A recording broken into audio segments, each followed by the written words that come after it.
Разбира се, Западните Родопи са един огромен резервуар от емоции, впечатления, резерви от бъдещи приключения и минали настоящи. Тази идея за платформата, защо и как възникна?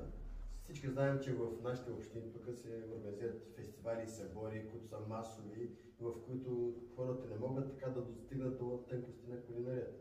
Именно считаме, че тази идея, че с по-малък формат да се представя родопска кухня и кулинария и чрез това да се популяризират зависимостта е изключително актуална и ще има ефект. Просто ние през години сме правили такива събития в по-малък формат и сме констатирали, че наистина има такъв интерес от страна на хора и не само местни от България, но и външни хора, които не предпочитат този начин на по-малък формат на общуване, на влизане в детайли по приготвяне на разни родопски ястия, деликатеси, кулинария и чрез този разговор да се премине към следващите теми за опознаване на района, за безжителности, дестинации,